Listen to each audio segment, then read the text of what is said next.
Norway ایسے پرسکون اور امن پسند ملک جہاں صرف 2 لاکھ مسلمان بستے ہیں، اس میں یہ سانحہ پیش آیا ہے تو دنیا کے کونے کونے میں بسنے والے ہر مسلمان کا دل دہل گیا ہے۔ یہ سانحہ دل آزاری نہیں، دل دوز بھی ہے۔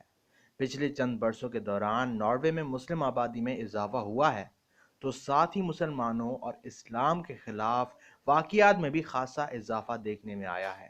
چند ایسی تشدد پسند تنظیمیں بھی سامنے آ گئی ہیں جو اسلامو فوبیا کا شکار ہو کر مسلمانوں کی دل شکنی کا باعث بن رہی ہیں۔ مثال کے طور پر SIAN نامی تنظیم، اس کا تو نعرہ ہی یہ ہے، stop Islamisation of Norway.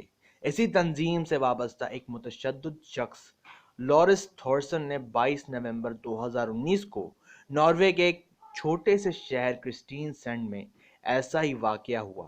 Allah us Norwegian مسلمان نوجوان الیاس کی دنیا و آخرت سنوارے، جس نے اپنی جان پر کھیل کر اس بدبخت شخص کو توہین میں مزید آگے بڑھنے سے روک دیا۔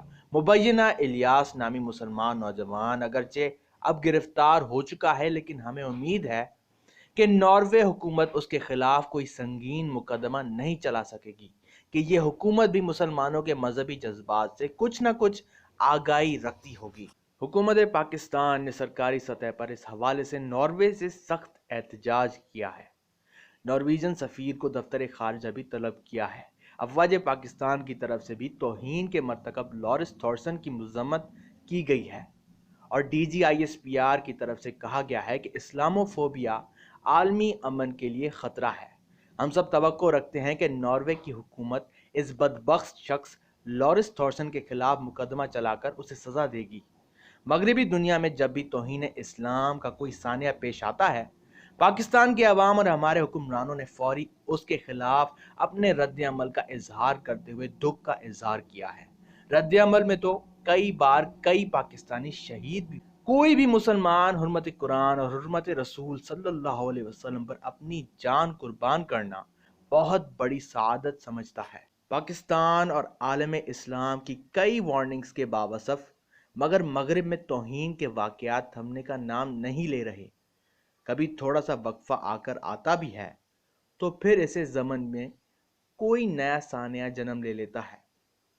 اسے وہ آزادی اظہار کا نام دیتے ہیں، لیکن یہ آزادی اظہار نہیں بلکہ انسانیت سے گری ہوئی حرکات بد ہیں۔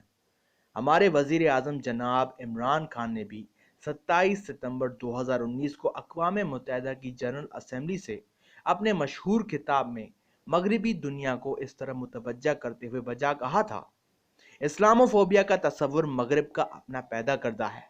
پوری دنیا کے مسلمانوں کو کیسے انتہا پسند اور دہشت گرد کہا اور سمجھا جا سکتا ہے۔ 9/11 کے بعد دنیا میں اسلامو فوبیا بہت تیزی سے پھیلایا گیا۔ اس سے تفریق پیدا ہوئی۔ مسلمان خواتین کے حجاب تک پہننے کو مسئلہ بنا دیا گیا۔ مغربی ممالک میں بڑھتے ہوئے اسلامو فوبیا سے دکھ ہوتا ہے۔ مغرب کو سمجھنا چاہیے کہ اسلام کی توہین کی کوئی بھی کوشش مسلمانوں کے لیے بہت بڑا معاملہ ہے، اسے برداشت نہیں کیا جا سکتا۔ توہین کے واقعات سے مسلمانوں کے دل مجروح ہوتے ہیں۔ یہ آزادی اظہار رائے نہیں، دل آزاری ہے۔ لیکن لگتا ہے اہل مغرب نے ہمارے وزیر اعظم کی بات پر کوئی توجہ نہیں دی ہے، اور نہ ہی مغربیوں نے اپنے ہاں بسنے والی مسلمان خواتین کے حجاب اوڑھنے کو ہضم کیا ہے۔ 22 نومبر 2019 کو مغرب میں مسلمانوں سے نفرت، حجاب اور اسلامو فوبیا کے حوالے سے ایک عجب خبر آئی۔ سڈنی آسٹریلیا میں ایک شخص نے کیفے میں بیٹھی ایک مسلمان حاملہ خاتون کو بغیر کسی وجہ کے شدید تشدد کا نشانہ بنایا۔ انتہا پسند حملہ آور متاثرہ خاتون کے پاس جا کر اسلام مخالف نعرے بھی لگاتا رہا۔ جرمن نشریاتی ادارے ڈاؤچی ویلے کی ایک رپورٹ کے مطابق وائرل ہونے والی ویڈیو میں دیکھا جا سکتا ہے کہ سڈنی کے ایک ریسٹورانٹ میں 3 مسلمان خواتین بیٹھی ہیں اور انہوں نے سر پر اسکارف اوڑھ رکھے ہیں۔ ایک شخص ان کی میز کے قریب آ کر مشتعل انداز میں گفتگو کرنے لگتا ہے۔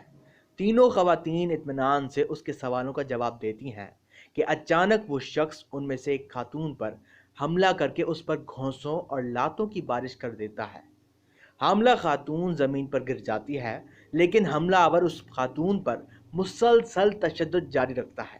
اسی دوران وہاں موجود دیگر افراد خاتون کو بچانے آتے ہیں اور حملہ آور کو پکڑ لیتے ہیں۔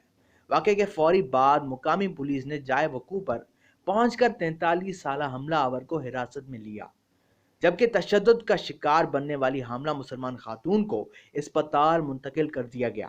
آسٹریلوی پولیس نے حملہ آور کے خلاف نہ صرف حملے اور جسمانی تشدد کا مقدمہ درج کیا ہے بلکہ اس کی ضمانت بھی مسترد کر دی گئی ہے۔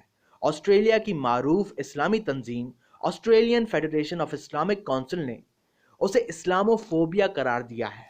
ان واقعات و ثانیات کے انسداد کے لیے آسٹریلیا میں بروئے کار کئی اسلامی تنظیمیں اور ادارے سنجیدگی سے کوششیں تو کر رہے ہیں، لیکن ہر گزرتے دن کے ساتھ اسلامو فوبیا میں اضافہ ہوتا جا رہا ہے۔ چنانچہ اس کے رد عمل میں آسٹریلین مسلم نوجوانوں کی بھی کئی ایسی تنظیمیں پیدا ہو گئی ہیں۔